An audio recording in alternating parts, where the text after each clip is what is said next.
Halo teman-temanku semua dimanapun Anda berada, Assalamualaikum warahmatullahi wabarakatuh. Jumpa lagi tentunya masih di channelnya Warno-Warno. Pada kesempatan kali ini saya mau bercerita yaitu tentang tanaman porang yang ada di belakang saya.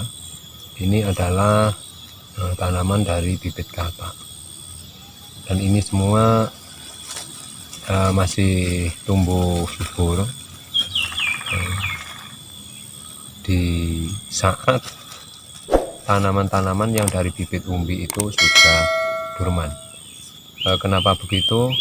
Mari kita bahas bersama-sama.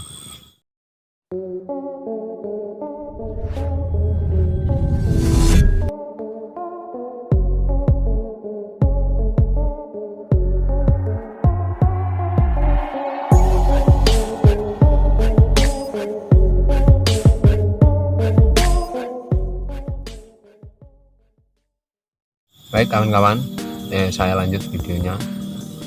Jadi seperti yang saya bilang, untuk tanaman yang ada di belakang saya ini dari tanaman katak. Dan kenapa di saat tanaman dari bibit umbi itu sudah dorman, tanaman dari katak itu kebanyakan belum dorman dan masih tumbuh subur. Itu masalahnya. Yang pertama, tanaman katak itu bisa tumbuh lebih dari 6 sampai 7 kali satu musimnya. Jadi bisa tumbuh batang itu lebih dari, pokoknya lebih dari 4 kali lah, bisa 6 sampai 7. Bahkan kemarin teman saya sudah upload video itu ada yang sampai 12 kali. Itu yang pertama. Jadi untuk tanaman umbi itu yang ada di lahan saya itu kebanyakan hanya 2 kali tumbuh tunasnya. Jadi wajar kalau secara logika saja kita sudah bisa membayangkan tanaman yang tumbuh 6 kali itu, di saat tanaman yang tumbuh 2 kali sudah mulai dorman, itu yang 6 kali itu tanaman baru masih bisa tumbuh dengan subur. Itu adalah perbedaannya antara tanaman dari bibit katak dan dari bibit umbi. Oke, baik teman-temanku, ini adalah contoh dari bibit katak. Ini tumbuh daunnya dan juga batangnya ini masih kelihatan segar-segar semua. Kenapa begitu?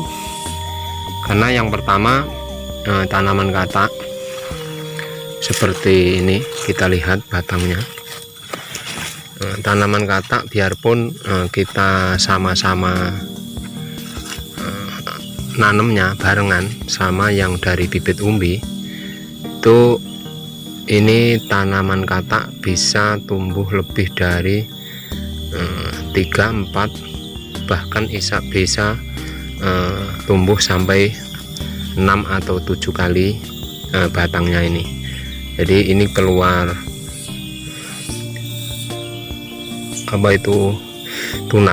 keluar tunas itu kalau dari tanaman katak itu bisa sampai 7 kali. Jadi untuk yang dorman pertama itu sudah hilang, batangnya sudah membusuk.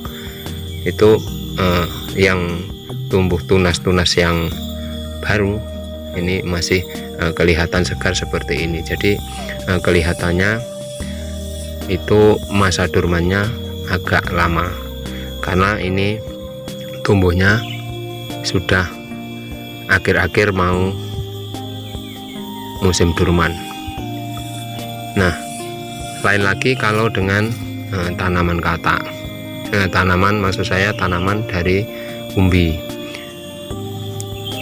Kalau bibit dari umbi seperti ini, bibit dari umbi ini kebanyakan yang saya alami ini karena di setiap daerah atau mungkin di setiap petani satu dengan yang lainnya itu mungkin berbeda pendapatnya. Tapi ini yang saya ceritakan ini adalah tanaman saya yang dari bibit umbi. Ini yang saya tanam itu paling banyak itu tumbuhnya itu hanya 2 kali tumbuh, bahkan banyak yang 1 kali. Jadi hanya untuk tanaman dari bibit umbi itu kebanyakan di ladang saya itu hanya 1 kali tumbuh. Ada beberapa batang itu yang tumbuh lebih dari 1 kali. Jadi sistem dormannya jadi cepat seperti ini karena hanya tumbuh sekali dan tidak tumbuh tunas yang baru lagi. Nah, itu antara perbedaan yang saya alami di ladang saya itu seperti itu perbedaannya. Dan untuk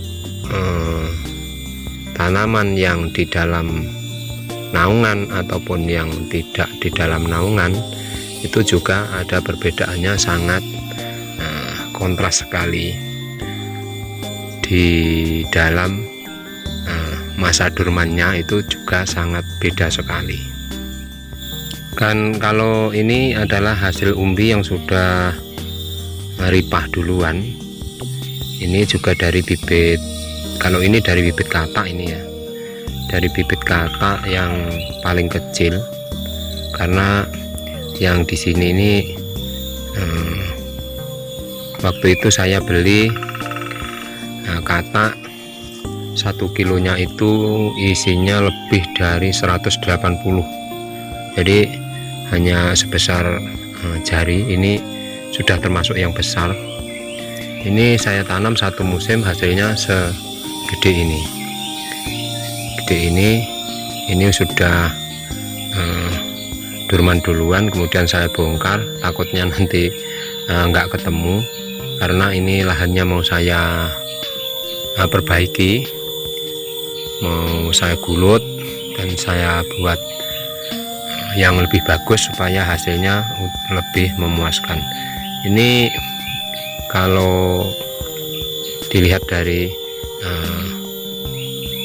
besarnya ini sudah lumayan, karena dari bibit yang hanya segini saya carikan. Nah, dari katak yang segede ini, dari bibit katak yang segede ini, akhirnya 1 musim bisa mencapai segini. Ini 2 on lebih kayaknya ini ya, 2 on lebih. Ini sudah sebagian sudah saya bongkar, saya kumpulin dulu, belum saya bawa pulang. Nantinya karena seperti yang saya bilang, ini lahannya mau saya benerin. Itu sebagian juga belum dorman, karena ini tanahnya itu merah padat. Jadi untuk perkembangan umbi itu sangat lambat sekali karena tanahnya terlalu padat. Dan ini rencana mau saya pindah di sebelahnya sana, itu yang lahannya agak gembur lah, istilahnya agak gembur, tanahnya hitam. Jadi sebenarnya untuk tanah yang merah ini juga bagus, cuman ya itu tadi agak padat, jadi untuk pembongkarannya juga agak susah kalau di musim kemarau. Jadi untuk teman-teman yang mau berbudidaya porang di musim yang akan datang, sebaiknya silakan dipersiapkan dulu lahannya, diatur sebaik mungkin supaya hasilnya bisa memuaskan. karena menanam porang itu sebenarnya sangat mudah, tidak susah sama sekali, tidak seperti tanaman-tanaman yang lain. Karena tanaman porang itu biarpun digeletakin aja di tanah itu sudah tumbuh. Nah, dari itu alangkah baiknya kalau tanaman tersebut kita carikan tempat, kita buatkan tempat yang lebih bagus supaya hasilnya itu lebih maksimal. Seperti yang saya bilang, nanam porang itu sangat mudah ataupun sama sekali tidak susah. Hanya saja yang susah itu cara perawatannya. Kalau menanamnya itu mudah sekali. Jadi pengalaman-pengalaman tersebut kita dapatkan setelah kita itu benar-benar menanam. Kita menanam satu musim gitu aja, itu pengalaman itu sudah tumbuh, sudah dapat kita pelajari kalau tanaman porang ini, tanaman itu baiknya seperti apa, cara merawatnya bagaimana, itu akan tumbuh sendiri setelah kita benar-benar mempraktekkan. Jadi untuk pengalaman di sosial media itu hanya gambaran-gambaran saja, dukungan-dukungan saja. Yang lebih baik untuk teman-teman itu kalau sudah menanam, pengalaman itu akan timbul sendiri. Baik teman-teman semua, sekian dulu video dari saya. Sekali lagi bukan bermaksud saya ini menggurui, karena juga saya ini masih pemula. Kita belajar bersama, kita sharing bersama. Mudah-mudahan video ini bermanfaat. Akhirnya wassalamualaikum warahmatullahi wabarakatuh.